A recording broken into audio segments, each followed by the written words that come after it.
የጌታ ኢየሱስ ክርስቶስ ጸጋና ሰላም ይብዛላችሁ። እንደምን ከረማችሁ? እግዚአብሔር አምላካችን የተመሰገነ ይሁን። ጌታ ደግሞ ረድቶን ዛሬ እዚህ ደርሰናል። የትንቢተ ዳንኤል መጽሐፍን እየጨረስን ነው። ዛሬ ምዕራፍ 11ን እንጨርስና በሚቀጥለው ሳምንት የመጨረሻችን ክፍል ይሆናል። ምዕራፍ 12ን እንጨርሳለን ማለት ነው። እንግዲህ እግዚአብሔር ይህንን ቃል እንድንሰማ ሲፈልግ የራሱ የሆነ ዓላማ አለው። ዛሬ የምንሰማው ቃል አሁን ባለንበት ዘመን ያለውንም ክፋት የምናልፍበትን አቅም ሊሰጠን ወደፊትም ደግሞ የሚመጣውን ክፋት በቃሉ እውነት ጸንተን ኖረን ይህንን የሚመጣውን ክፋትን የምንቋቋምበትንና ከእግዚአብሔር ፈቃድ ውጭ ሊያወጣን የሚፈልገውን የአጋንንትን አሰራር በመንፈሳችን እንድንረዳ እንድንለይ እግዚአብሔር ስለፈለገ ይህንን ጊዜ ሰጥቶናልና ክብር ለሱ ይሁን። ዛሬ ምዕራፍ 11 ከቁጥር 21 ጀምሮ እስከ 45 ያለውን ክፍል ነው የምንመለከተው። ክፍሉ ረጅም ስለሆነ አሁን አላነበውም። ነገር ግን እያንዳንዱን የምፈልጋቸውን ክፍል እያነሳው ስናገር ያንን ጥቅስ አብረን እናነባለን። ለመነሻ እንዲሆነን ግን ቁጥር 21ን አነባለሁ። ትንቢተ ዳንኤል ምዕራፍ 11 ቁጥር 21 ላይ ያለውን ቃል ሁላችንም ተነስተን ቆመን እናንብበው። እንደዚህ ይላል። ብሉይ ኪዳን 680 ላይ ትንቢተ ዳንኤል ምዕራፍ 11 ቁጥር 21 ላይ በእርሱም ስፍራ የተጠቃ ሰው ይነሳል፣ የመንግስቱንም ክብር አይሰጡትም። በቀስታ መጥቶ መንግስቱን በማታለል ይገዛል። እንጸልያለን። ቅዱስ አምላካችን እግዚአብሔር ሆይ ልጆች በፊትህ በዚህ ምሽት ተሰብስበናልና በመካከላችን እንድትገኝ ድካማችንን አልፎ የሚሰራው መንፈስ ያለመከልከል ለልባችን እንዲናገረን ፈቅደን በፊትህ አለንና መገኘትህ ውስጣችንን እንዲነካው፣ መገኘትህ ጌታ ሆይ ልዩነትን እንዲያመጣ በሕይወታችን መገኘትህ ካለንበት ድንግዝግዝ ወደሚደነቅ ብርሃን ያወጣንን የወንጌልን እውነት ጌታ ሆይ የበለጠ እንድናጣጥም ጸጋ እንዲያግዘን በኢየሱስ ስም እንጸልያለን። እግዚአብሔር ሆይ ወደዚህ እንዳንመጣ ብዙ ማነቆዎች ነበሩ። ቀንበርን የሰበርክ ማነቆን የበጣጠስክ እግዚአብሔር ሆይ በፊት እንድንሰባሰብ ያገዝከን አንተ ነህና ክብር ላንተ እናመጣለን። አንተ ልትልቅ እኛ ልናንስ ይገባል። ጌታ ሆይ አንተ ቅዱስ ነህ፣ እኛ ኃጢአተኞች ነን። ጌታ ሆይ አንተ ዘላለማዊ ነህ፣ እኛ ግን ጌታ ሆይ በጊዜው እንደ ጤዛ ብቅ ብለን የምንጠፋ ነገር ግን በአንተ ምሕረት በክርስቶስ ካገኘነው ደህንነት የተነሳ ካንተ ጋር ለዘላለም እንድንኖር የተስፋ ቃል የተገባልን ልጆች ነንና ስለ ምርጫ፣ ስለ ስጦታ፣ ስለ ፍቅር፣ ስለ ታላቅነት፣ ስለ አባትነት፣ ስለ ማዳን፣ ስለ ጽድቅ በኢየሱስ ስም ክብር ላንተ ይሁን። መንፈስህ አስተማሪያችን ነውና በስምህ ተሰብስበናልና እንግዲህ ልጆችህን ጌታ ሆይ ዝም የማትል ጌታ ለልባችን እንድትናገረን በኢየሱስ ክርስቶስ ስም እንለምንሃለን። ኃጢአታችንን በደም እንድትሸፍንልን በእኛና በአንተ መካከል የሚገለጥ ነውር እንዳይኖር ስለ እኛ በመስቀል ላይ ራሱን አሳልፎ በሰጠው ከኃጢአት ሁሉ ጌታ ሆይ የሚያነጻን ስለ እኛ ጠበቃ የሆነውን ክርስቶስን በዚህ ሰዓት በፊት እንጠራለንና ስለ ልጅ ስለ ኢየሱስ ክርስቶስ ብለህ ይቅር በለን። የክፉ ሐሳብ በኢየሱስ ስም ይታሰር። አእምሮአችንን የሚያደነዝዝ በስጋችን ላይ ተጽዕኖ የሚፈጥር አእምሮአችንን የሚበታትን ልባችንን የሚበታትን የቃልህን ፍቺ ጌታ የሚያጣምም ጌታ አየሩን ሊገዛ የሚፈልግ ክፉ በስምህ ስልጣን በኢየሱስ ስም የታሰረ ይሁን። ልጆች ለአንተ ክብር ጌታ ሆይ ነፃ ሆነው አንተን መስማት የሚችሉበትን ጸጋ ታበዛ ዘንድ ተናጋሪውም ጌታ እንድንሰማም ጌታ ሆይ የምትረዳን አንተው ጌታ በመካከላችን ትገለጥ ዘንድ በኢየሱስ ስም እንጸልያለን። ክብር ሁሉ ለአንተ ይሁን። በጌታ በኢየሱስ ስም ጸለይን፣ አሜን። እንቀመጣለን። የዛሬው ክፍል ርዕስ ሰጥቼዋለሁ። የሰጠሁት ርዕስ አምላኩን የሚያውቅ ሕዝብ እስከ መጨረሻው ጸንቶ ይቆማል የሚል ነው። ክብር ለኢየሱስ ይሁን። እስኪ ከኔ በኋላ በሉ፣ አምላኩን የሚያውቅ ሕዝብ። ሰው የለም እንዴ ጉባኤ ውስጥ አለ አይደል? ጮክ ብለን አንድ ጊዜ አብረን እንላለን። አምላኩን የሚያውቅ ሕዝብ እስከ መጨረሻው ጸንቶ ይቆማል። እሺ ትንቢተ ዳንኤል ምዕራፍ 11 ከቁጥር 21 እስከ 45 ላይ ያለውን ስንመለከት ባለፈው ሳምንት በጣም ብዙ ነገስታቶችን ጠርተን ነበር። ብዙ ነገስታቶች አሉ በታሪክ ውስጥ የራሳቸውን አስተዋጽኦ ያደረጉ ወንዶችም ሴቶችም ሕፃናትም ትልልቅ ሰዎችም አስፈሪ ነገስታቶችም እብሪተኛ ነገስታቶችም ባለጠጋ የሆኑ ነገስታቶችም ብዙ ስሞችን ጠርተን ነበረ። ከዛ በኋላ ወደ አይምሮ የመጣ አንድ ነገር አለ። እሱን ትንሽ አጥርቼ መሄድ እፈልጋለሁ እና በመጽሐፍ ቅዱስ ውስጥ ያሉትን ገጸ ባህሪያቶች እያወጣን አሁን ባለው በዚህ ዘመን ከሚሰራው አሰራር ጋር እያስተያየን እከሌ የተባለው ንጉስ አሁን በዚህ ዘመን የመጣው ንጉስ ነው፣ ይሄ ነው አንበል ብዬ ነበርና ታዲያ አንተስ እነኛን ሰዎች ከየት አምጥተህ ነው እከሌ ነው ያልከው የሚለው ነገር ወደ አይምሯችሁ እንዳይመጣ ይሄን በደንብ አጥርቼ መሄድ እፈልጋለሁ።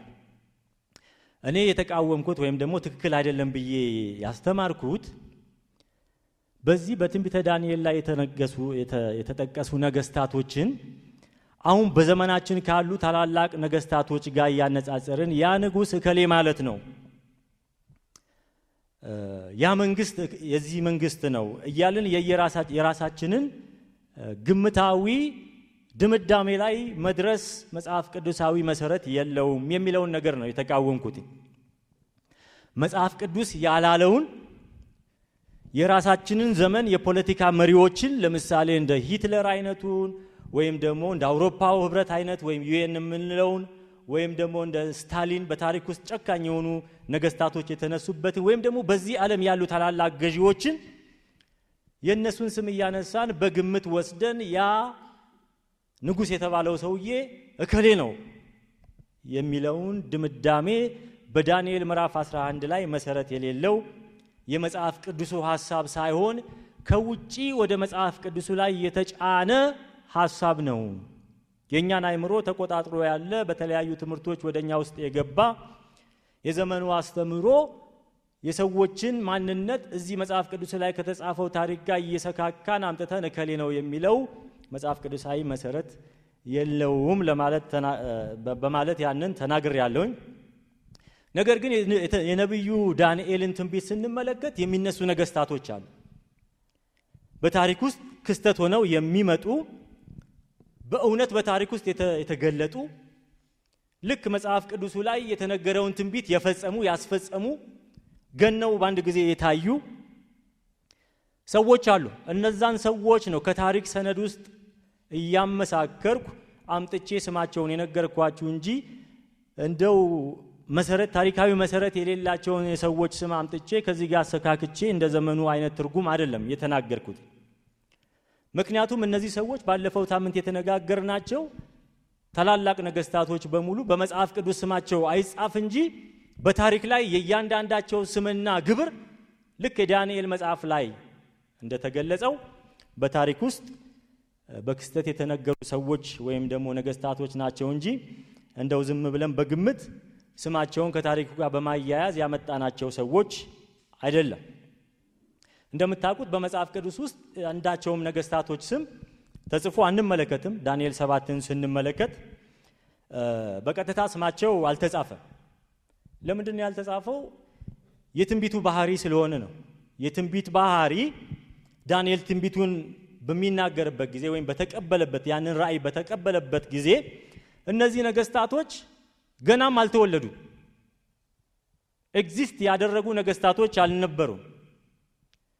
እነ ሴሌውከስን ብትመለከቱ፣ እነ ቶሎሚን ብትመለከቱ፣ እነ እስክንድር እስክንድር ወይም ማን ነው ግሬት አሌክሳንደር ዘ ግሬት የምንለው ታላቁ እስክንድር ወይም ደግሞ እነ አንቲዮከስ ዛሬ የምንመለከተው እነኚህ በሙሉ ገና አልተወለዱም ነበር። ትንቢቱ ደግሞ እዚህ ላይ እንደምትመለከቱት ድርጊታቸውን ገልጿል። የሚያደርጉት ነገር ምን እንደሆነ፣ ባህሪያቸው ምን እንደሆነ፣ በትንቢቱ ሂደት ውስጥ የሚፈጽሟቸው ነገሮች በሙሉ ተጠቅሷል።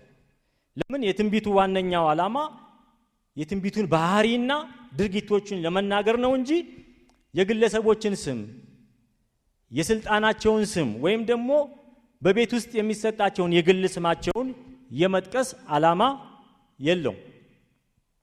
ነገር ግን እነዚህ ሰዎች በታሪክ ውስጥ አልተከሰቱም ማለት አይደለም። ብዙ አይነት ታሪካዊ መረጃዎች አሉ። የመጀመሪያው መረጃ የምንመለከተው የጥንታውያን ታሪክ ጸሐፊዎች የጻፏቸው ሰነዶች አሉ።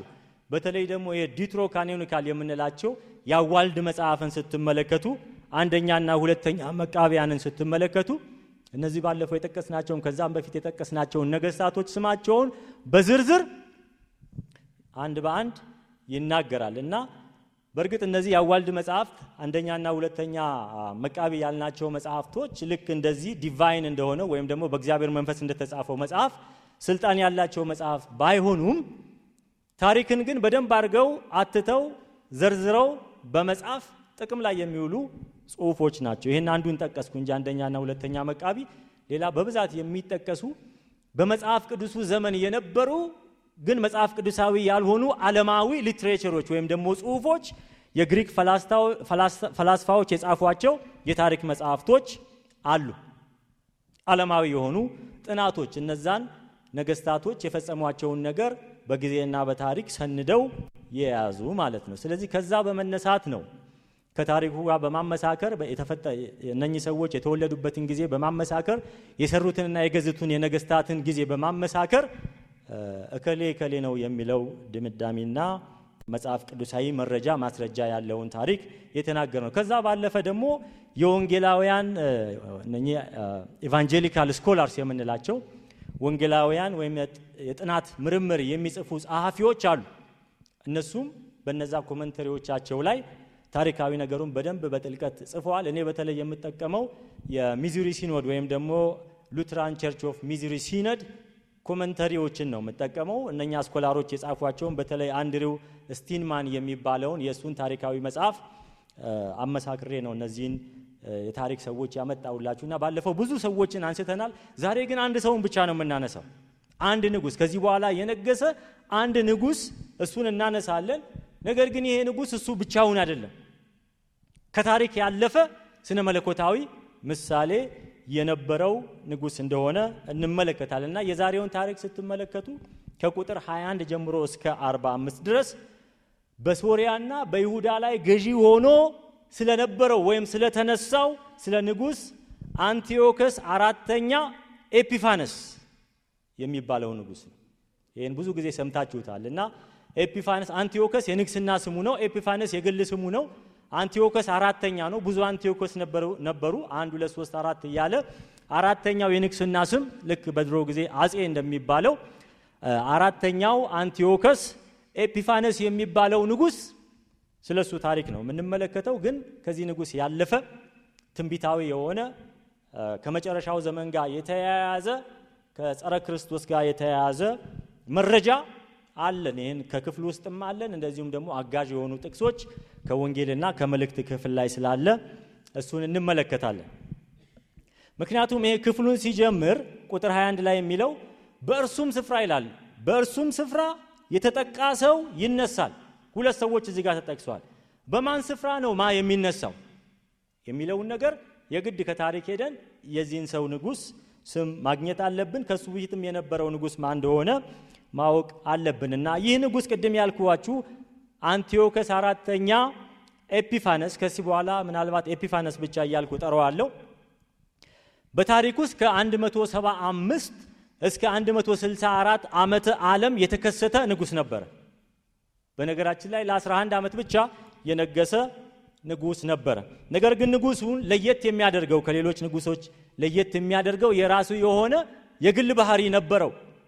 ያ የግል ባህሪው ግን የሚያመለክተው አንድ ሌላ በመጨረሻው ዘመን የሚገለጥ የጥፋት ሰው የሆነ የጸረ ክርስቶስ ምሳሌ ሆኖ በዚህ ክፍል ላይ እናገኘዋለን። እንግዲህ አሁን መሰረታዊ ጥያቄ ማንሳት ያለብን ለምን የጸረ ክርስቶስ ምሳሌ ሆነ? በታሪክ ውስጥ እሱ ንጉሱ ከተከሰተ እዛው ላይ ታሪኩ አያበቃም ወይ ካልን፣ አንደኛ እዚሁ የዳንኤል መጽሐፍ ላይ ማስረጃ አለን። ሁለተኛ የወንጌል መጽሐፍት ላይ ጌታችን ኢየሱስ ክርስቶስ ራሱ ስለ መጨረሻው ዘመን ሲናገር ይህን የመጽሐፍ ቅዱስ ክፍል የትንቢተ ዳንኤልን 11ን ጠቅሶ የተናገረው ነገር አለ። እንደዚሁም ደግሞ ተሰሎንቄ ላይ ሄደን ስንመለከት ሐዋርያው ጳውሎስ ስለ ጸረ ክርስቶስ የተናገረው ነገርና እዚህ ዳንኤል ደግሞ የተናገረው ስለዚህ ንጉስ የተናገረው ነገር ተመሳሳይነት ስላላቸው መጽሐፍ ቅዱሳዊ መረጃ ስላለን ይሄ የሉትራን አስተምሮና ኢቫንጀሊካል ስኮላርስ በሙሉ የሚስማሙበት ሐሳብ ስለሆነ አንቲዮከስ ኤጲፋነስ የሚባለው ይሄ አራተኛው ንጉስ የጸረ ክርስቶስ ምሳሌ ነው። በምን ምሳሌ ሆነ የሚለውን አብረን እንመለከታለን። ቅድም እንዳልኳችሁ ሌሎች ንጉሶች ተነስተው ነበር፣ ግን አንዳቸውንም ከጸረ ክርስቶስ ጋር አላያያዝን። በተለይ ዳንኤል 7 ላይ ስንመለከት ለምን? ክፍሉ ስለማያግዘን፣ ክፍሉ ስለማይል። ያን ክፍል የሚያግዝ ከዳንኤል መጽሐፍ ውጪ ሌሎች የአዲስ ኪዳንና የራእይ መጽሐፍም ስለማይናገር በዛ ላይ ተነስተን ጸረ ክርስቶስን ይናገራል የሚል ነገር አልተናገርንም። እዚህኛው ላይ ግን ግልጽ የሆነ ማስረጃ አለ። እሱ እንመለከታለን። የጌታችን የኢየሱስ ክርስቶስ የጠቀሰው በወንጌል ላይ የጠቀሰውን እንደዚሁም ሐዋርያ ጳውሎስ የተናገረውን ኤጲፋነስ የጸረ ክርስቶስ ምሳሌ ወይም ምልክት እንደሆነ ስነ መለኮታዊ ግንኙነቱና ይዘቱ ምን እንደሆነ እንመለከታለን። ታስታውሱ እንደሆነ በማቴዎስ ምዕራፍ 24 ቁጥር 15 ላይ ጌታችን ኢየሱስ ክርስቶስ በሰባው ዓመተ ምህረት ስለሚሆነው የኢየሩሳሌም መቅደስ የኢየሩሳሌም ቅጥር ስለ መጥፋቱና ስለ ዓለም ፍጻሜ ሲናገር ይህንን ጥቅስ ጠቅሶታል። ዳንኤል ምዕራፍ 11 ላይ ያለው እንደዚህ ነው ያለው። ምን አለ? እንግዲህ በነብዩ በዳንኤል የተባለውን የጥፋት ርኩሰት በተቀደሰው ስፍራ ቆሞ ስታዩ፣ በዚያን ጊዜ አንባቢው ምን ይበል? ያስተውል። ጥፋቱን ይዞ የሚመጣው ያ ሐሰተኛው ክርስቶስ፣ የወንጌል ጠላት የሆነው ክርስቶስ፣ ጸረ ክርስቶስ የተባለው የጥፋት ርኩሰቱን በቤተ መቅደስ ላይ ያመጣል፣ በቤተ መቅደስ ስፍራ ያቆማል። ያ በሚሆንበት ጊዜ ምን በሉ? መጨረሻው ጊዜ እንደመጣ አስቡ። እዚሁም ክፍል ላይ ስንመለከት ትንቢተ ዳንኤል ላይ ስንመለከት በኋላ ይህንን ክፍል ጠቅሰን አብረን እናየዋለን። አንቲዮከስ ኤጲፋነስ የጥፋት ርኩሰት በቤተ መቅደስ ያቆመው በታሪክ ከኢየሱስ ልደት ከ200 ዓመት በፊት ነበረ። ነገር ግን በኢየሱስ ጊዜ ራሱ ክርስቶስ ይህንን የአንቲዮከስን ጥፋት ጠቅሶ ከኢየሩሳሌም መፍረስ ጋር አያይዞ ከመጨረሻው ዘመን መምጣት ጋር አያይዞ ያን የጥፋት ልጅ ያን ጸረ ክርስቶስ የሆነውን ወይም ደግሞ ሐሰተኛው ክርስቶስ የሆነውን የሱ ምሳሌ እንደሆነ ይናገራል። ያ ታሪካዊ ድርጊት በኢየሱስ ዘመንና ወደፊትም ደግሞ እንደገና የሚደገም ተመሳሳይ ሲክሊካል ፓተርን ያለው የመንፈሳዊ ውጊያ፣ የዲያብሎስ ውጊያ፣ የሰይጣን ውጊያ፣ የአጋንንት ውጊያ፣ የእግዚአብሔርን ሐሳብ የሚቃወም የአምልኮ ጠላት የሆነ በመቅደስ ውስጥ የሚቀርበውን መስዋዕት የሚከለክል አንድ ክፉ ንጉስ እንደሚነሳ ጥላ ሆኖ ያገለግላልና ኢየሱስ ኢንቴንሽናሊ ነው በስም ጠቅሶ በነብዩ በዳንኤል እንደተጠቀሰው የጥፋት ርኩሰት በተቀደሰው ስፍራ ቆሞ ስታዩ አንባቢው ያስተውል መጨረሻው መጥቷልና ብሎ በዛ ጊዜ ስለ ኢየሩሳሌም መፍረስና እንደዚሁም ደግሞ ስለ መጨረሻው ዘመን ጥፋት ከመጨረሻው ዘመን ጋር ያይዞ ማቴዎስ 24 ላይ የተናገረው ቃል አለ። ሌላ ሁለተኛው ማስረጃ ይሄ ታሪክ ከአንቲዮከስ ኤጲፋነስ ያለፈ ስነ መለኮታዊ ጥላ እንደሆነ የምናረጋግጥበት ሁለተኛ ተሰሎንቄ ምዕራፍ 2 ከቁጥር 3 እስከ 4 ላይ ሐዋርያው ጳውሎስ እንደዚህ ይላል። ስለዚህ የጥፋት ሰው ሲናገር እኔ እግዚአብሔር ነኝ ብሎ አዋጅ እየነገረ በቤተ መቅደስ እስኪቀመጥ ድረስ አምላክ ከተባለው ሁሉ ሰዎችም ከሚያመልኩት ሁሉ በላይ ራሱን ከፍ ከፍ የሚያደርግ ተቃዋሚው እርሱ ነው እያለ ይናገራል። እንግዲህ ይሄ ልክ በዚሁ ታሪክ ላይ እንደምንመለከተው በዳንኤል ታሪክ ላይ እንደምንመለከተው አንቲዮከስ ኤጲፋነስ የግሪክ አማልክትን የሚያመልክ እንደሆነ በተለይ ደግሞ የዙስ የሚባለውን ጣዖት አምልኮ በቤተ መቅደስ ውስጥ ያመጣ እንደነበረ የጣዖት አምልኮን ያስፋፋ እንደነበረ ቅዱስ በሆነው በእግዚአብሔር መሰዊያ ላይ የማይገባ ምናምንቴ የሆነ የረከሰን ነገር የሰዋ በእጁ ላይ የመብረቅ ምስል የያዘ እንደዚሁም ደግሞ የንግስናው ምልክት የሆነ የአሞራ ምስል በላዩ ላይ ያደረገ ምስል በቤተ መቅደስ ውስጥ የተከለ አሳማ በመቅረዙ ላይ ወይም ደግሞ በመሰዊያው ላይ የሰዋ ክፉ ንጉስ ነበርና እሱ ያደረጋቸውን አሁን የምንመለከታቸውን በዝርዝር ይሄ ክፉ ንጉስ ያደረጋቸውን ነገሮች ሐዋርያው ጳውሎስ በሁለተኛ ተሰሎንቄ ላይ ስለተናገረው ስለዚህ የጥፋት ሰው ጋር አነጻጽረን ስንናገር ቮካቡላሪው መልእክቱ ስነ መለኮታዊ መረጃው በሙሉ ተመሳሳይ ነው። ስለዚህ ጳውሎስና ኢየሱስ ክርስቶስ በዳንኤል ላይ የጠቀሱትን ጥቅስ ስትመለከቱ ሁለቱንም ስታነጻጽሩ መልእክቱ ከዚህ ከንጉሱ አንቲዮከስ አልፎ ራሱን አምላክ ወደሚያደርገው የጸረ ክርስቶስ መንፈስ ተቃዋሚ የሆነው መንፈስ መሸጋገሩን ክፍሉ በደንብ ያሳየናል። ስለዚህ ክፍሉን ከማየታችን በፊት ግን ይሄ ስለ ጸረ ክርስቶስ ከዚህ በፊት የተናገርኩትን ነገር በደንብ አስረግጬ መናገር እፈልጋለሁ። ማን ነው ታዲያ ይሄ ጸረ ክርስቶስ የሚለውን ነገር ሁለት አይነት አመለካከቶች እንዳሉ ተነጋግረናል። አንደኛው አመለካከት ከነዚህ ከሁለቱ አመለካከቶች ይሄ ጸረ ክርስቶስ የምንለው ማን ነው የሚለው አንደኛው አመለካከት ጸረ ክርስቶስ የሚባለው እስካሁን በምድር ላይ የለም፣ ገና ወደፊት የሚመጣ በታሪክ መጨረሻ ላይ የሚገለጥ አንድ የፖለቲካ ባለስልጣን አንድ የፖለቲካ ግለሰብ ነው።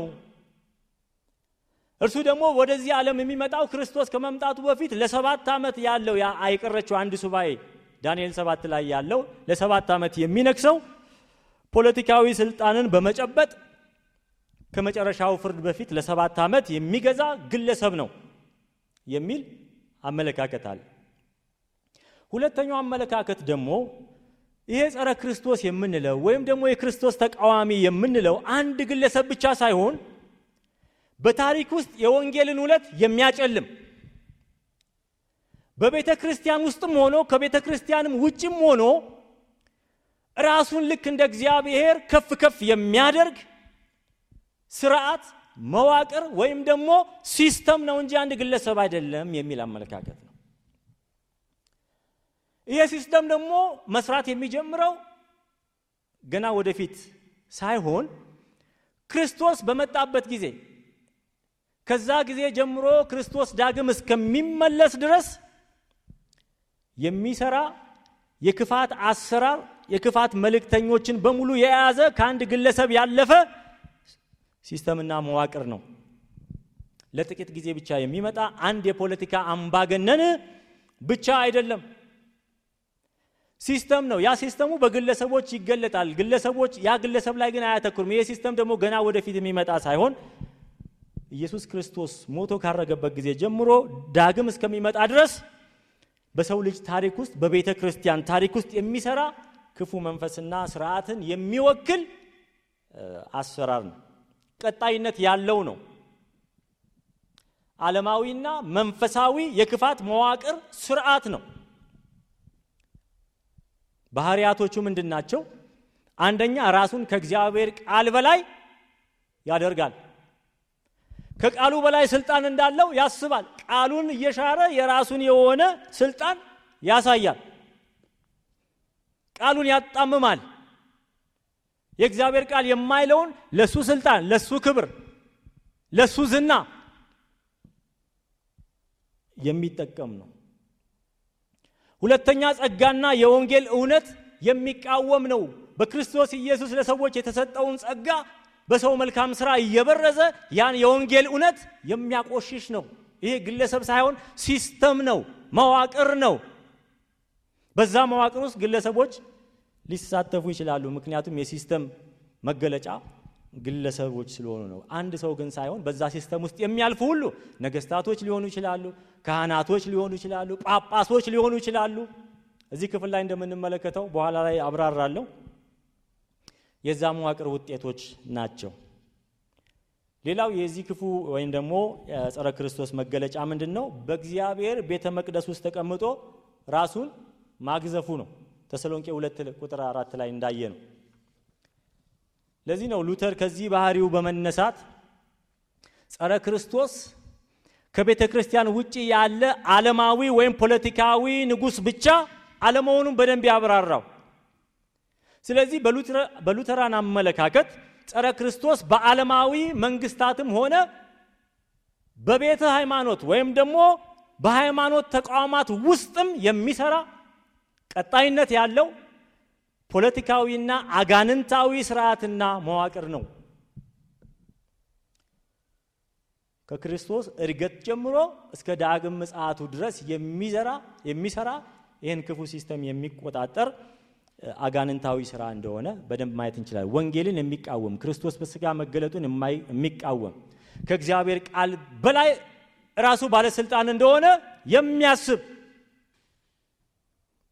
ባለፈው እንደነገርኳችሁ መዳን በጸጋ ብቻ፣ መዳን በወንጌል ብቻ፣ መዳን በክርስቶስ ብቻ የሚለውን እውነት የሚቀላቅል ማንኛውም ሲስተም፣ አምልኮን የሚከለክል ማንኛውም ሲስተም እሱ የሐሰተኛው ክርስቶስ ወይም ደግሞ የጸረ ክርስቶስ መገለጫ ነው።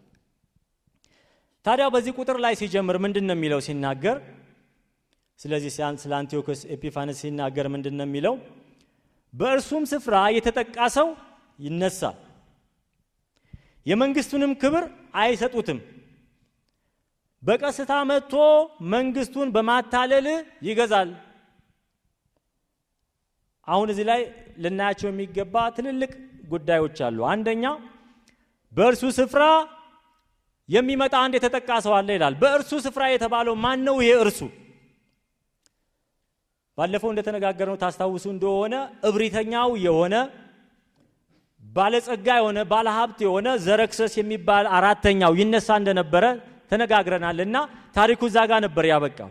ከዘረክሰስ በኋላ ማለት ነው በእርሱም ስፍራ የሚለው በዘረክሰስ ስፍራ አንድ የተጠቃ ሰው ይመጣል። ይሄ የተጠቃ ሰው ማን ነው? ቅድም እንደነገርኳችሁ አንቲዮኮስ ኤጲፋነስ የተባለው ንጉስ ነው። ምን ማለት ነው? የተጠቃ ማለት የተናቀ ማለት ነው። የዕብራይስጡን ትርጉም ሄዳችሁ ስትመለከቱ የተጠቃ የሚለው በዘሌክሰስ አራተኛው በኋላ ከሱ በኋላ የሚመጣው ንጉስ አንደኛ የተጠቃ ነው፣ የተናቀ ነው፣ የተጠላ ነው። አምባገነናዊ የሆነ ካራክተር አለው። እሱም አንቲዮኮስ ኤጲፋነስ ነው። ከዚህ የተነሳ የማይወደድ ስለሆነ ንግስናውንም አጭበርብሮ ስለያዘ ህጋዊ ንጉስ ስላልነበረ ህጋዊ ንግስናውን ከዘረክሰስ በኋላ መውሰድ የነበረበት ሌላ ሰው ሆኖ እያለ አጭበርብሮ ሾልኮ የገባ የተናቀ፣ የተጠላ፣ የተጠቃ የሚለው አንቲዮኮስ ኤጲፋነስን። ከዚህ የተነሳ ለዚህ ለሚመጣው ንጉስ ህዝቡም ምን አይሰጠውም? የንግስናን ክብር አይሰጡትም። ለምን? ህጋዊ ንጉስ አይደለም። ለምን? መውረስ የሚገባውን ንግስና አይደለም የያዘው። ነገር ግን ሾልኮ በቀስታ መጥቶ ይላል እዚሁ ክፍል ላይ ስትመለከቱ፣ በቀስታ መጥቶ መንግስቱን ምን ያደርጋል? ይገዛል። እንዴት ነው የሚገዛው? በማታለል።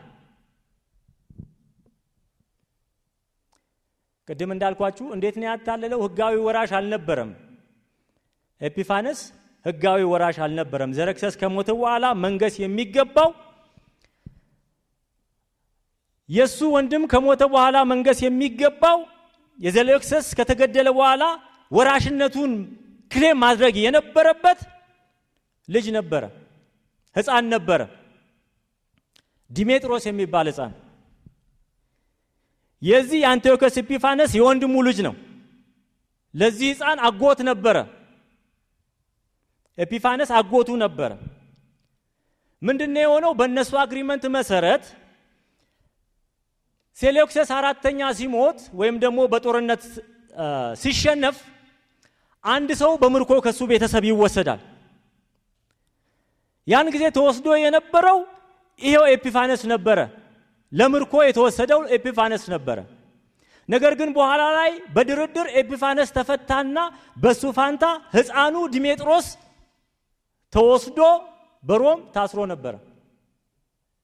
እንደመቤዣ ተደርጎ ለጦርነቱ ሽንፈት መያዣ ተደርጎ ታግቶ የነበረው ዲሜጥሮስ ነበር። እሱ ነበር ህጋዊ ንጉስ መሆን የነበረበት። ሴሌውከስ አራተኛውን ተክቶ መምጣት የነበረበት እሱ ነበረ። በኤጲፋነስ ፋንታ ግን እሱ በሮም ተይዞ ታግቶ እስረኛ ሆኖ ተቀምጦ ነበር። ያ ሕፃን እዛ ያለ ነው እንግዲህ ይሄ ኤጲፋነስ አንቲዮኮስ ኤጲፋነስ የሚባለው ንጉስ በማጭበርበር በማታለል ወደ መንግስቱ መጣ። ብዙዎችን ብራይብ እያደረገ ዓለማዊ ነገስታትን ብቻ ሳይሆን ካህናቶችንም በሙሉ አጭበርብሮ የሱ አጋዦች አድርጎ ወደ ስልጣን እንደመጣ ይናገራል። ለዚህ ንጉስ ህዝቡ ምን አልሰጠው? ክብር አልሰጠው። የተጠቃ ሰው ይመስል ነበር። ለምን? ተቀባይነት ስለሌለው። የተጠላ ነበር። ለምን? ህጋዊ ንጉስ ስላልነበረ።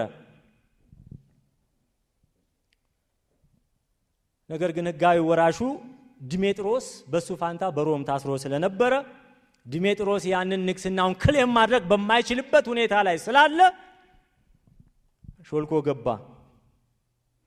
በቀስታ ይላል፣ በማጭበርበር ነው የሚለው። በቀስታ ሳይሆን የግሪኩን ቃል ሄዳችሁ ስትመለከቱ በመወሳለት በማጭበርበር መጥቶ ነገሰ። በማታለል ንግስናውን ያዘ። ነገር ግን ህዝቡም ሆኖ ካህናቱ ቅድም እንዳልኳችሁ የንግስናውን ዘውድ አልሰጡትም ነበር። ክብር ለአንቲዮኮስ ኤጲፋነስ አልሰጡትም ነበር። በህጋዊ መስመር ስላልመጣ መንግስተ ሲመቱንም አላጸደቁለትም ነበር። አልተደረገለትም። ሲመተ መንግስት አልተደረገለትም። በኢየሩሳሌም የነበሩ ካህናቶች ጭምር በገንዘብና በስልጣን የተደለሉ አታሏቸው ከንጉሱ ጋር ተባብረው ነበር። ቤተ መቅደሱን ሲያረክስ በኋላ መጥቶ እንደምንመለከተው ቤተ መቅደሱ ጋር እንኳን መጥቶ ቤተ መቅደሱን ሲያረክስ በቤተ መቅደስ ውስጥ ዙስ የሚባለውን ጣዖት ሲያስቀምጥ አሳማ ሲሰዋ የተባበሩ ካህናቶች ነበሩ።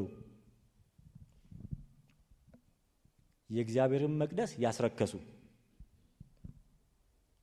እነዚህ ሰዎች ወደ ክህነቱም የመጡት በማጭበርበር እንደሆነ ሌላ የታሪክ መጽሐፎችን ማየት እንችላለን። ለዚህ ነው በቁጥር 32 ላይ ስለነዚህ ሰዎች ሲናገር ስለነዚህ ስለተሳሳቱት ወይንም ስለሳቱት ካህናቶች ሲናገር በቁጥር 32 ላይ እንደዚህ ይላል፣ ቃል ኪዳኑንም የሚበድሉትንም በማታለል ያስታል። ሐሰተኛው ክርስቶስ ሲመጣ ምንድነው የሚያደርገው? የተመረጡትን እንኳን ምን ያደርጋል ነው የሚለው? ያስታል። ራሱን እንደ ብርሃን እንደ ጽድቅ ብርሃን ራሱን በመግለጥ እንደ ብርሃን መላእክት ራሱን በመግለጥ የተመረጡትን እንኳን ምን ያደርጋል? ያስታል። ዘረክሰስ መጣ። ካህናቶችን ምን አደረገ? አሳተ። ከዛ የተነሳ ቃል ኪዳኑንም የሚበድሉትንም በማታለል ምን ያደርጋል? ያስታል። በገንዘብ ገዝቷቸዋል፣ በክብር ገዝቷቸዋል፣ በስልጣን ገዝቷቸዋል፣ ሎቢ ያደርጓቸዋል።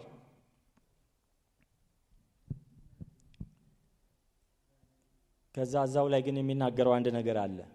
ሁሉም ካህናቶች ግን አልሳቱም። ነገር ግን ይላል ቁጥር 32 ነገር ግን አምላካቸውን የሚያውቁ ሕዝብ ይበረታሉ ያደርጋሉም ይላል። ክብር ለእግዚአብሔር ይሁን።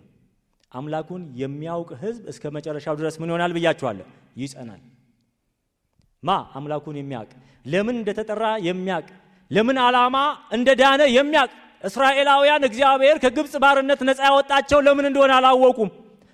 በተስፋይቱ ምድር ገብተው ማርና ወተት መጠጣትና መላስ ብቻ መስሏቸዋል። እግዚአብሔር ግን በእነሱ ላይ ያለፈ የደህንነት ዓላማ ነበረው። ዓላማውን የሚያውቅ ለምን እንደዳነ፣ ዓላማውን የሚያውቅ ለምን የእግዚአብሔር ቤተ መቅደስ እንደሆነ፣ ዓላማውን የሚያውቅ ለምን ኢየሱስ ክርስቶስ ሥጋ ሆኖ በምድር ላይ ሞቶ እንደተሰቀለ እንደተነሳ የሚያውቅ ሰው ግን እግዚአብሔርን ከማወቁ የተነሳ እስከ መጨረሻው ድረስ ምን ይሆናል? ይጸናል። ቃል ኪዳኑን የሚበድሉ በዚህ በንጉሱ በኤጲፋነስ የተታለሉ እንደ ሳቱ ሁሉ የእግዚአብሔርን ዕውቀት ግን በውስጣቸው የሰወሩ ስለ እግዚአብሔር ማንነት ያወቁ ፈርሃ እግዚአብሔር ያላቸው የመንፈስ ቅዱስን ወቀሳ በውስጣቸው ሰምተው በእግዚአብሔር ፊት ተንበርክከው ንስሐ የሚጠይቁ ወደ እግዚአብሔር ዕለት የሚጠጉ እነሱ ግን ይበረታሉ። ክብር ለእግዚአብሔር ይሁን። በሚያደክም ዘመን ኃይላቸው ይታደሳል፣ ጉልበታቸው ይታደሳል። እንደ ንስር ይሄዳሉ፣ ይሮጣሉ፣ እንደ በክንፍ ይበራሉ፣ አይደክሙም። ለምን? ያጸናቸው የእግዚአብሔር እውነት በውስጣቸው ስላለ። የጠራቸው እግዚአብሔር ለምን እንደጠራቸው ስለሚያውቁ፣ የለያቸው እግዚአብሔር ለምን ዓላማ እንደለያቸው ስለሚያውቁ እግዚአብሔርን የማያውቅ ሕዝብ ምን ይሆናል? ይገለበጣል። እግዚአብሔር ከዛ ይጠብቃል። የእግዚአብሔርን መቅደስ ያረከሱትና ከሶርያው ንጉሥ ጋር የተባበሩ ቃል ኪዳኑንም የሚበድሉ የተታለሉ ካህናቶች ናቸው። እነዚህ ካህናቶች በስልጣን በገንዘብ በንጉሱ ዘንድ ሞገስ በማግኘት የሚፈልጉትን ነገር ማድረግ በመቻላቸው ምክንያት የራሳቸውን ሕዝብና የጠራቸውን አምላክ የከዱ ሰዎች ነበሩ። የክርስቶስ ተቃዋሚም ሲመጣ ይህንኑ ነው የሚያደርገው። ዋነኛው ዓላማው የእግዚአብሔርን ኪዳን ምን ማድረግ ነው? ማፍረስ ነው። መንፈሳዊ መሪዎች ላይ በተለይ ምን ያደርጋል? ኃይለኛ ሰላዮች ይልካል። መንፈሳዊ ሰላዮች፣ የደህንነት አባላት የራሱ የሆነ አጋንንታዊ አሰራሩን አጥምደው በእነሱ ላይ የሚተክሉ በሃይማኖት ተቋም ውስጥም ሆነ በዓለማዊ አሰራር ውስጥ የራሳቸውን የሆነ መርዝ የሆነውን የተበላሸውን ሲስተማቸውን ለመትከል የሚሯሯጡ ቅድም እንዳልኳችሁ አንድ ብቻ አይደለም፣ ጸረ ክርስቶስ አንድ ብቻ አይደለም፣ አጋንንታዊ የሆነውን የዚህ ዲያብሎስን መዋቅር የሚያስፈጽሙ ብዙዎች ናቸው። በማቴዎስ ወንጌል ምዕራፍ 24 እና በማርቆስ ወንጌል ምዕራፍ 13 ላይ ሄዳችሁ ስትመለከቱ ሐሰተኞች ክርስቶሶችና ሐሰተኞች ነቢያቶች ምን ይሆናሉ? ይነሳሉና። መቼ? በመጨረሻው ዘመን። የመጨረሻው ዘመን መቼ ነው? ጌታችን ኢየሱስ ክርስቶስ ካረገበት ጊዜ ጀምሮ እስከሚመጣ ድረስ።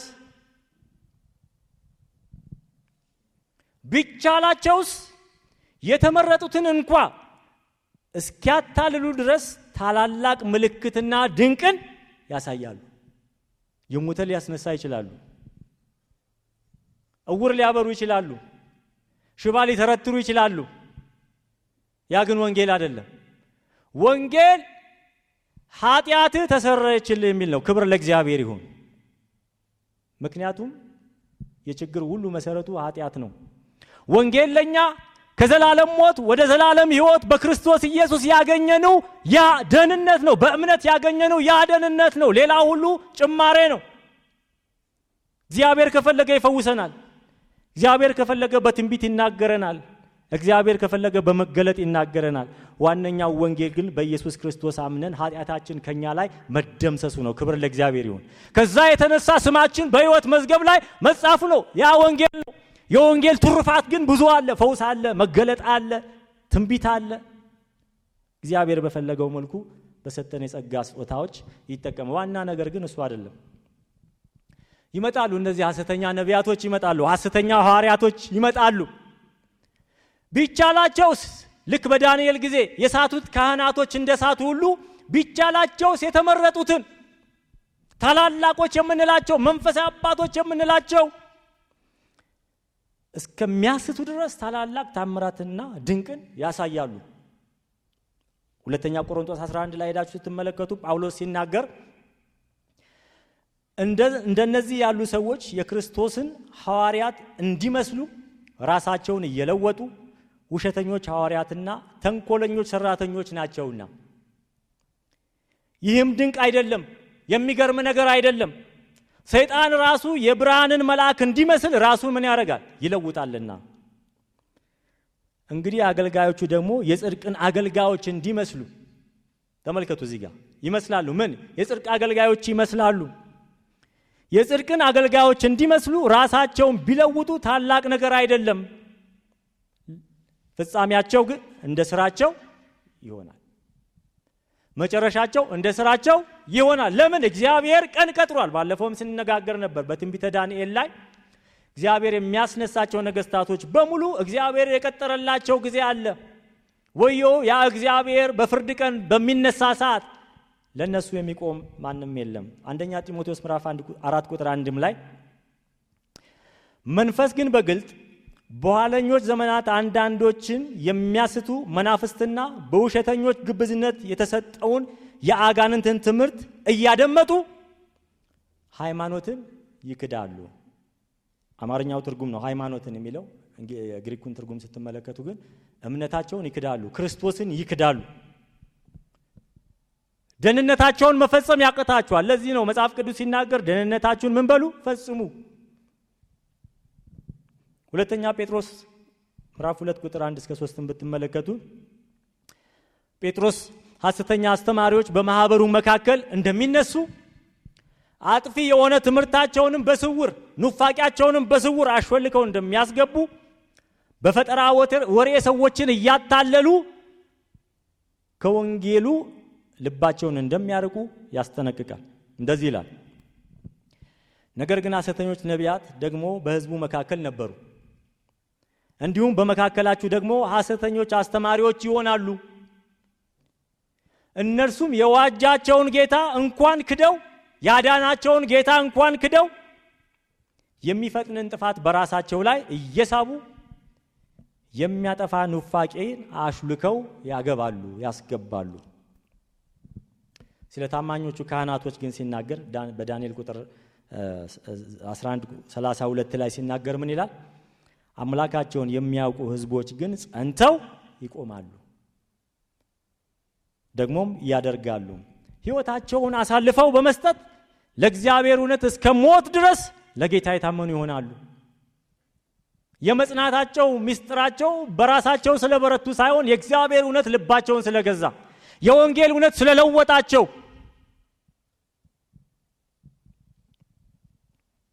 የክርስቶስ የመስቀል ፍቅር ስለገዛቸው። በጥንት ጊዜ የነበሩ የቤተ ክርስቲያን አባቶች በጣም ይገርሙኛልና ለመከራ ለመሞት ራሳቸውን እያሽቀዳደሙ እኔ ልሙት እያሉ በሮማ ግዛት ጊዜ ለአንበሳ በሚጣሉበት ጊዜ በሳት እየተቃጠሉ እንደ ችቦ ነገስታቶች በሚዝናኑበት ጊዜ እንደነ ፖሊካርፕ አይነቶቹ ራሳቸውን ይሰጡ ነበረ። እንደውም የሆነ ጊዜ የቤተ ክርስቲያን መሪዎች ተሰባስበው አረ እንደዚህ አታደርጉ፣ ለመሞት አትሩጡ፣ ይሄ ራስን እንደማጥፋት ነው፣ ሱሳይድ ነው፣ ፈልጋችሁ ለመሞት አትሂዱ፣ ነገር ግን ሞት ወደ እናንተ ሲመጣ ያን ጊዜ ምን በሉ ጽኑና ዋጋ ክፈሉ። እንደ ክርስቶስ መሞት ይፈልጉ ነበረ፣ ሰማዕት መሆን ይፈልጉ ነበረ። ለምን? ለወንጌል። ለምን ይሄን አደረጉ? ወንጌል ልባቸውን ገዝቶ ነበረ። የእግዚአብሔርን የልቡን አጀንዳ ያውቁ ነበረ። ከዚህ ዓለም በኋላ ስላለው ዘላለማዊ ሕይወት እግዚአብሔር ገልጦላቸው ነበረ። መንፈስ አይኖቻቸው የበራላቸው ሰዎች ነበሩ። እነዚህ ታማኝ ሰዎች አምላካቸውን ከማወቃቸው የተነሳ እስከ መጨረሻ ጸንተው ይቆማሉ። አንቲዮኮስ ይምጣ፣ ዘረክሰስም ይምጣ፣ ማንም ይምጣ፣ እነሱን አጽንቶ ያቆማቸው የእግዚአብሔር ወንጌል ነው። ስለዚህ እዚህም ክፍል ላይ ስንመለከት አንቲዮኮስ ኤጲፋነስ የሚባለው በባህሪው ራስ ወዳድ ነበረ። መልካም ስም ያልነበረው ነበረ። ተንኮለኛ ሰው ነበረ። ስግብግብ ሰው ነበረ። መልካም ስም በማጣቱ የተነሳ የተጠቃ ሰው ነው ይለዋል። የተጠላ ሰው ነው፣ የተናቀ ሰው ነው። ለንግስናው የሚበቃ ሰው አይደለም። ከዛ ምን ያደርጋል? በቀስታ መጥቶ መንግስቱን በማታለል ይገዛል። በጦርነት ወይም ደግሞ በህጋዊ መንገድ አይደለም ወደ ንግስና የመጣው። በሁለት መንገድ ነው ሰው ወደ ንግስና የሚመጣው። አንደኛ በጦርነት አሸንፎ ንጉስ ይሆናል። ሁለተኛ ደግሞ በወራሽነት በህግ መጥቶ ንጉስ ይሆናል። ይሄ ከሁለቱም ያለፈ አጭበርብሮ ነው የሚመጣው፣ አታሎ ነው የሚመጣው። በሱ ፋንታ ስለሱ የተያዘውን ንግስና የሚገባውን ሕፃን በሮም ታጋች አድርጎ እሱ ግን መጥቶ በቀስታ መንግስቱን በማታለል ይገዛል። በደባ በጉቦ በመመሳጠር ሰዎችን በማታለል ስልጣኑን ይቆጣጠራል። ከዛ ምን ያደርጋል? ቁጥር 31 ላይ ከእርሱም ጋር ሰራዊቶችን ያቆማል። ከክፉ ጋር ሰው ይስማማል። በቀላሉ ብዙ ሰራዊትን ማፍራት ይቻላል። እውነት ስትናገሩ ግን ብቻችሁን ትቀራላችሁ እንደ ኤልያስ። ከእርሱም ጋር ሰራዊቶች ይቆማሉ። ቆመው ምን ያደርጋሉ? ድርጊቱን እንመልከት። ምንድነው የሚያደርጉት? መቅደሱንም ግንቡንም ያረክሳሉ። የተስፋይቱን ምድር የኢየሩሳሌምን መቅደስ ያረክሳሉ። ከዛስ ምን ያደርጋሉ? የዘወትሩንም መስዋዕት ምን ያደርጋሉ? ያስቀራሉ። ያስቀራል አይደለም፣ ሲንጉላር አይደለም፣ ያስቀራሉ። ብዙዎች ናቸው ከክፋቱ ከሐሳቡ ጋር የተባበሩ ከዚህ አጋንንታዊ ከሆነ ስትራክቸርና መዋቅር ጋር አብረው ሆነው አምልኮ እንዳይካሄድ። ሰው መስዋዕት ለእግዚአብሔር የሚያቀርበው ለምንድን ነው? ኃጢአተኛ ነኝ እግዚአብሔር ሆይ ይቅር በለኝ ለማለት ነው። ከእግዚአብሔር ጋር እንዳይታረቁ፣ በኃጢአታቸው ንስሐ እንዳይገቡ፣ እግዚአብሔር እንዳይሰማቸው፣ ትውልዳቸውን እንዳይፈውስ፣ ዘመናቸውን እንዳይፈውስ፣ ሀገራቸውን እንዳይፈውስ፣ ጠላቶቻቸውን በእጃቸው ላይ አሳልፈው እንዳይሰጥ ምን ያደርጋል? የዘወትሩንም መስዋዕት ያስቀራሉ። ከዛስ በዛ ፋንታ የጥፋትን ርኩሰት ያቆማሉ። ከእርሱም ጋር የተባሉት እነማን ናቸው? እርሱ የተባለው ማን ነው? ቅድም እንዳልኳችሁ ከዚህ በፊት አንድ ተነጋግረናል። ዳንኤል ምዕራፍ 9:7 ላይ እርሱ የተባለው ክርስቶስ ነው ብለን መሲሁ ነው ብለን ተነጋግረናል። እዚህ ጋር ግን እርሱ የተባለው መሲሁ አይደለም፣ ክርስቶስ አይደለም። ለምን? የሚያደርገውን ድርጊት እንመልከት። የሚያደርገው ድርጊት ክርስቶስ ካደረገው መሲሁ ካደረገው ነገር በተቃራኒው ነው። እንደዚህ ነው የሚለው ክፍሉን ስንመለከት፣ ከእርሱም ጋር ሰራዊቶች ይቆማሉ። ለምን?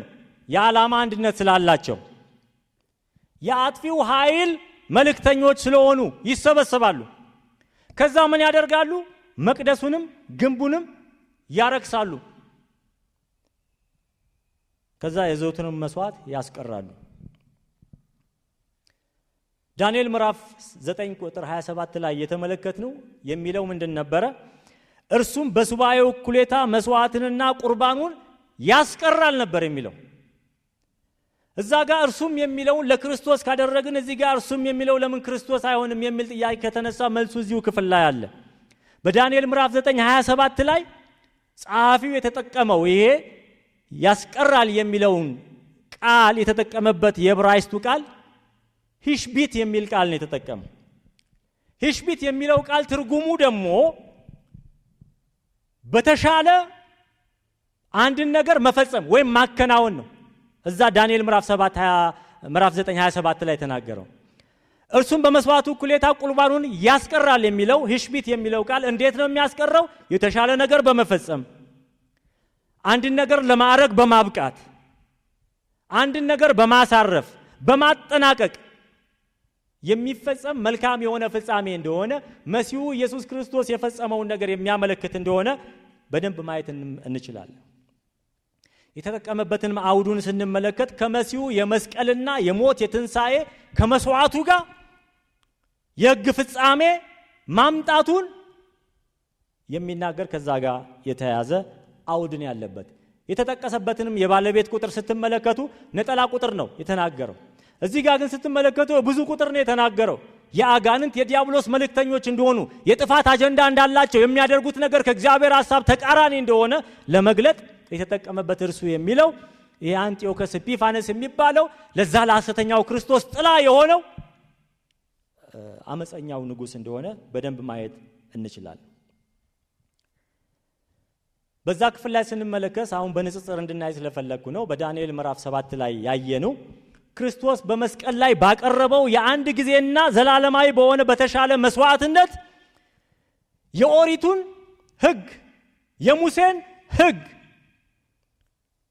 ወደ ፍጻሜ ማምጣቱን የሚያሳይ ነበር። በራሱ ቅዱስ ደም ቅዱስተ ቅዱሳኑን የቀባ ሐሰተኛው ክርስቶስ ወይም ጸረ ክርስቶስ መቼም አንደኛ ደሙን አያፈስም፣ ቅዱስተ ቅዱሳኑንም አይቀባም። ማን ነው ይሄን ያደረገው? መሲሁ ነበር፣ ክርስቶስ ነው። እርሱ የተባለው መሲሁ ስለነበር ሕግን ሁሉ በመፈጸም በመሻር በመከልከል በማፍረስ ሳይሆን ሕግን ሁሉ በመፈጸም በሱባኤው እኩሌታ መስዋዕቱንና ቁርባኑን ሂሽቢት እንዳደረገ ወይም ደግሞ እንደፈጸመ እንዳከናወነ በተሻለ አፈጻጸም ወደ ፍጻሜው እንዳመጣ የሚናገር ነው። ስለዚህ የብሉይ ኪዳን የቤተ መቅደስ መስዋዕት ስርዓት በክርስቶስ መስዋዕትነት ምን ብሏል? ተፈጽሟል የሚል ነበር። እዚህ ጋር ግን ዳንኤል ምዕራፍ 11:31 ላይ ስንመለከት የዘወትሩንም መስዋዕት ያስቀራሉ ሲል አንደኛ ብዙ ቁጥር ነው፣ አንድ ሰው አይደለም፣ መሲሁን አይጠቁምም። ሁለተኛ የሚያስቀረው ማን ነው? አንጢዮከስ ኤጲፋነስ ነው። በክፋት ነው ይህንን የሚያስቀረው። ዳንኤል 7 ላይ 6 እግዚአብሔር የተናገራቸው የተስፋ ቃሎች ነበሩ። ያ እርሱ የተባለው እንደዛን 6 የተስፋ ቃሎች ፈጽሟል። አንቲዮከስ ኤጲፋነስ የሚባለው እርሱ ከሱ ጋር ያሉ ጭፍሮቹ መልእክተኞቹ ሁሉ መስዋዕቱን ያስቀሩት እንዴት ነው? ማረጃዎችን ልስጣችሁ እዚሁ ክፍል ላይ። አንደኛ ያስቀራሉ የሚለው ከምዕራፍ 7 ያስቀራል ከሚለው ጋር የተለየ የዕብራይስጥ ቃል ነው የሚጠቀመው። ሂሽቢት ሳይሆን የሚለው እዚህ ላይ ሄሲሩ የሚለውን የዕብራይስጥ ቃል ነው የሚጠቀመው። ሄሲሩ የሚለው የዕብራይስጥ ቃል ደግሞ ትርጉሙ ቀጥተኛ ትርጉሙ ምንድነው? በኃይል አንድን ነገር ማስወገድ፣ አንድን ነገር በጉልበት ገፎ መጣል፣ ማገድ ማለት እንደሆነ ቃሉን ትርጉሙን መመልከት እንችላለን። ስለዚህ መልእክቱም ምንድነው? ለእግዚአብሔር የሚቀርበውን መስዋዕት በኃይሉ በጉልበቱ ቤተ መቅደስ ውስጥ ገብቶ ምን ያደርጋል? ይከለክላል። መቅደሱን ያፈርሳል። ለዘወትር የሚቃጠል መስዋዕት በእግዚአብሔር ፊት የሚቀርበውን ሰዎች በአምላካቸው ፊት ንስሐ የሚገቡበትን ያንን መስዋዕት ምን ያደርጋል? ይከለክላል። ሰው ከእግዚአብሔር ጋር ተጣልቶ እንዲጠፋ ስለሚፈልግ በኃይል በጉልበት ያግዳል። ያግዳል ብቻ ሳይሆን ያግዳሉ። ቃሉንም ኮንቴክስቱን ስትመለከቱ እዚህ የተጠቀሰው አውዱን ስንመለከት አምባገነንነትና ጨካኝነት የሚፈጸምበት የታሪክ አውድ እንደሆነ በተቃራኒው ከምዕራፍ 7 በተቃራኒው የተጠቀሰ እንደሆነ ማየት እንችላለን። የተጠቀሰበትንም የባለቤት ቁጥር ስንመለከት በብዙ ቁጥር የተጠቀሰና ብዛት ያላቸው የዲያብሎስን ሥራ የሚፈጽሙ የሚያደርጉ የጸረ ክርስቶስ መልእክተኞችን በስነ መለኮት ወይም ደግሞ ወደፊት በሚሆነው መንፈሳዊ ጥላ የሚጠቁም እንደሆነ የሚያሳይ እንደሆነ እንመለከታለን። ይሄ እንግዲህ ቅድም እንዳልኳችሁ ከአንቲዮከስ ኤጲፋነስ ያለፈ ስነ መለኮታዊ ጥላ እንዳለው ተናግሬያለሁ። ያ የሚያሳየው የክርስቶስ ተቃዋሚ ወይም ደግሞ ጸረ ክርስቶስ የሆነውን ስርዓት በቤተ ክርስቲያን ውስጥ መትከል ይፈልጋል። እውነተኛውን አምልኮና የወንጌልን እውነት እንዳይሰበክ ይከለክላል፣ ያግዳል። አሁንም እያገደ እንዳለ ከዚህ በፊትም እንዳገደ ወደፊትም እንደሚያግድ በበለጠ ኃይሉ ደግሞ ሰይጣን ለጥቂት ጊዜ ሲፈታ ራእይ መጽሐፍ ላይ እንዳለ እንደሚንቀሳቀስ ሲስተሙን እያጠነከረ እያበረታ እንደሚሄድ እንመለከታለን። ስለዚህ አምልኮን ይከለክላል። የእውነት ወንጌል እንዳይነገር ይከለክላል። በቦታው ራሱንና የሐሰት ትምህርቱን ከፍ ከፍ ያደርጋል። አጋንንታዊ የሆነውን የሱን ስርዓት ያቆማል። እንደውም መሰዊያ ይዘረጋል። አምላኩንም በዛው ይተክላል። ህዝቡ ወደ እግዚአብሔር በንስሐ እንዳይመለስ፣ የኃጢአን ይቅርታና የጸጋ ስጦታን እንዳይቀበል፣ ቅዱሳት ምስጢራት እንዳይደረጉ ይከለክላል።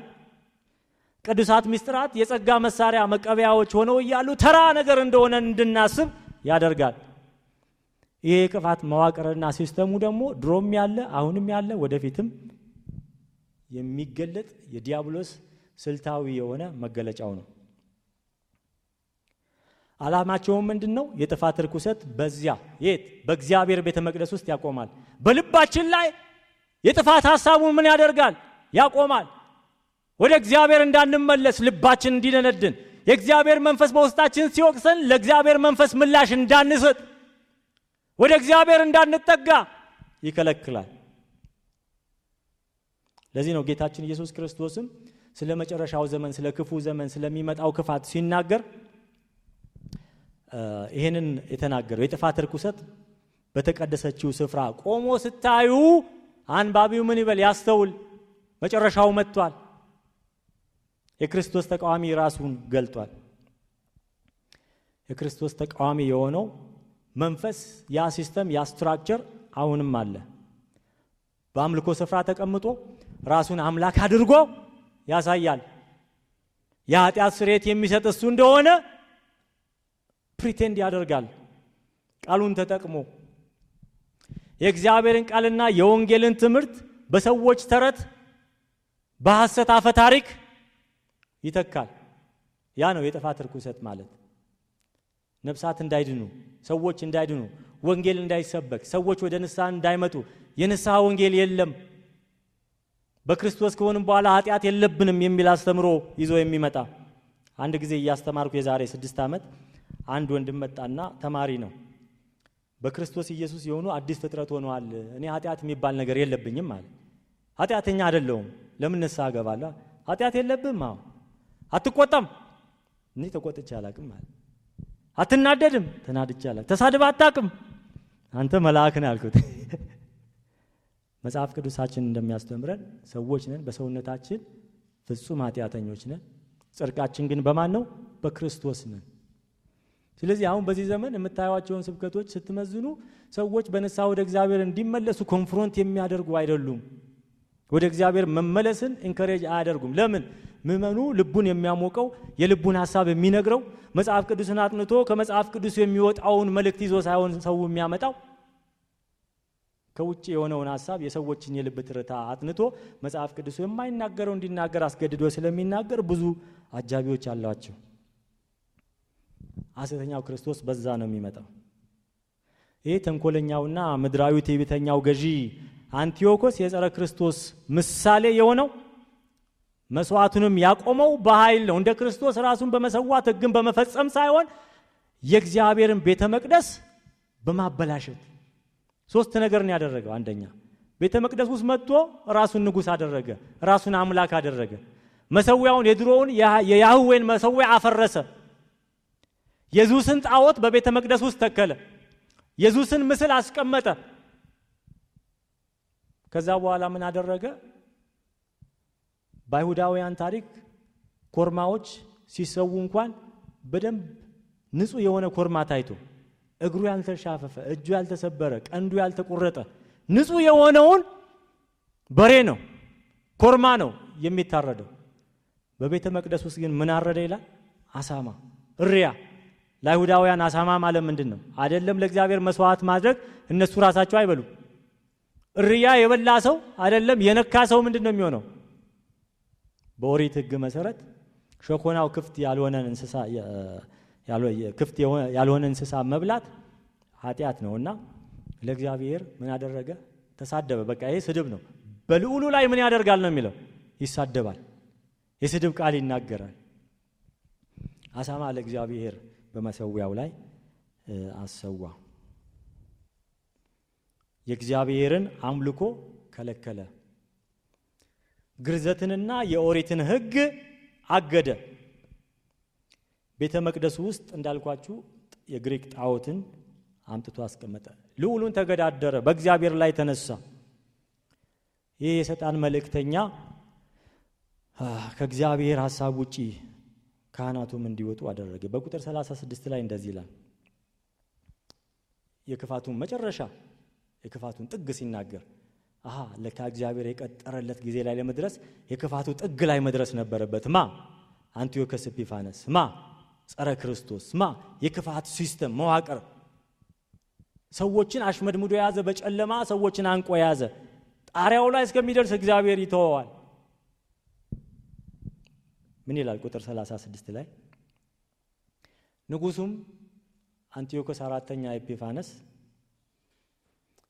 ንጉሱም እንደፈቀደ ያደርጋል፣ እንደፈለገ እንደወደደ ያደርጋል። እግዚአብሔር ምን ብሎታል? ዝም ብሎታል። ጥፋት ግን ለሱ ምን ብሎለታል? ቀጥሮለታል። ንጉሱም እንደፈለገ ያደርጋል። የመጨረሻው ፍላጎቱ ደግሞ ምንድን ነው? ራሱን ከፍ ከፍ ያደርጋል። በቤተ መቅደስ ውስጥ ራሱን ከፍ ከፍ ያደርጋል። ከአማልክትም ሁሉ በላይ ራሱን ታላቅ ያደርጋል። ተመልከቱ፣ ይሄ አሁን ከአንቲዮኮስ ኤጲፋነስ ያለፈ ነው። አንቲዮኮስ ኤጲፋነስ ምንድን ነው ያደረገው? ዙስ የሚባለው አምላክ እንዲመለክ ቤተ መቅደስ ውስጥ አምጥቶ ተከለ። አምላክ ይሄ ነው፣ ለዚህ እንስገድ፣ አምላካችን ይሄ ነው ያለው። ይሄኛው ግን የጸረ ክርስቶስ ነጸብራቅ መሆኑን የምታዩት ከአማልክት ሁሉ በላይ ራሱን ምን ያደርጋል? ታላቅ ያደርጋል፣ አምላክ ያደርጋል።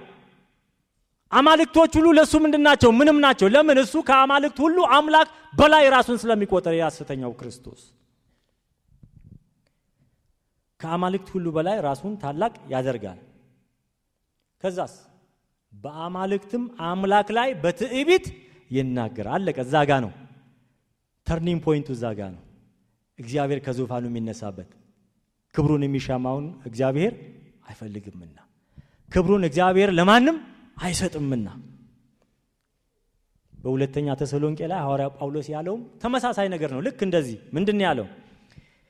ያመፀውን የገለጸበት ተርሚኖሎጂዎችን ስትመለከቱ ተመሳሳይ ቃላት ናቸው። እንደዚህ ይላል። ምን ይላል? ያመፀው ሲመጣ ጸረ ክርስቶስ ሲመጣ ምን ይላል? እኔ እግዚአብሔር ነኝ ብሎ አዋጅ ያስነግራል።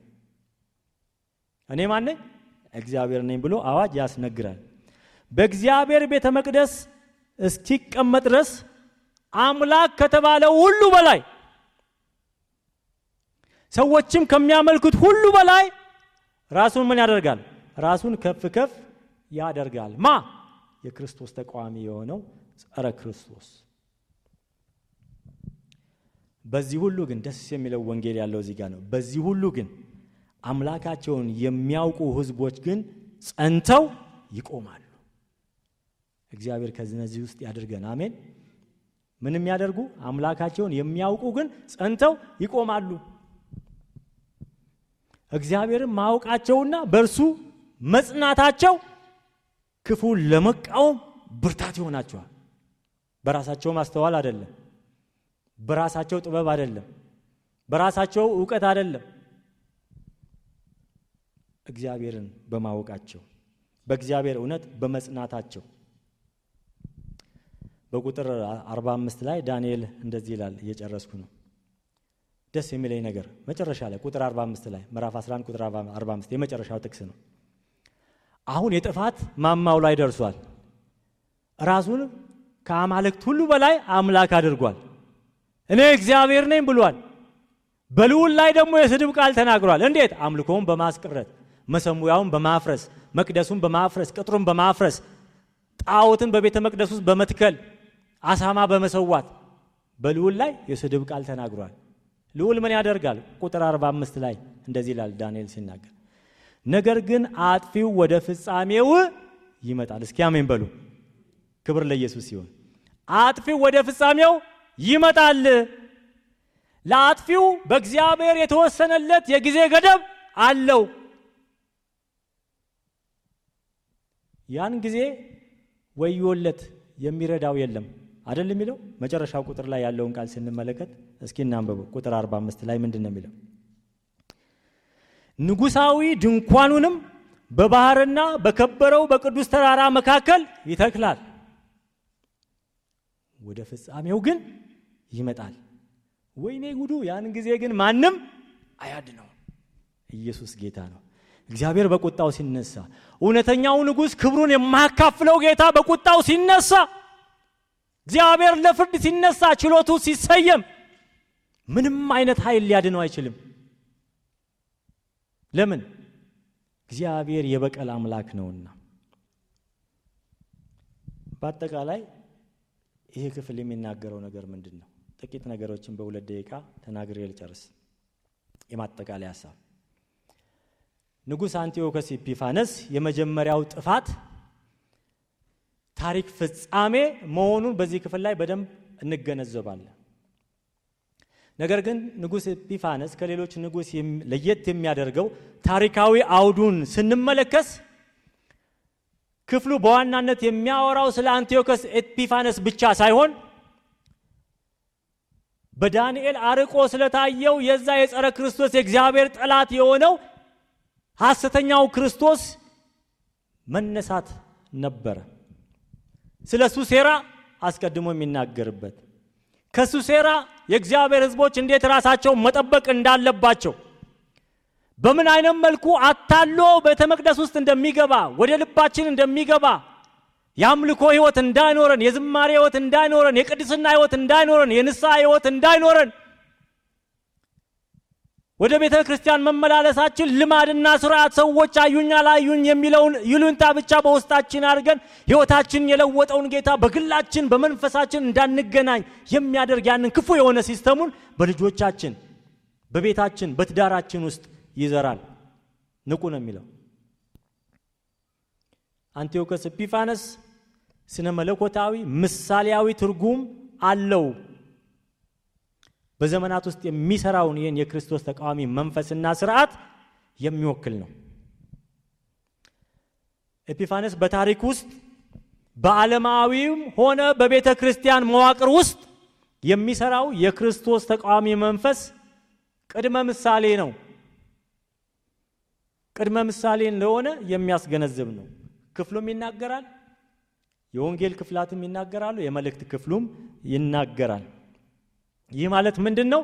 በምድራዊ ኃይላትና በሃይማኖታዊ ተቋማት ውስጥ የሚሰራው አታላይ መዋቅርና ስርዓት ጠቅልሎ የያዘው የሚገዛው የክፉ የዲያብሎስ ኃይል እንደሆነ ግልጥ ነው።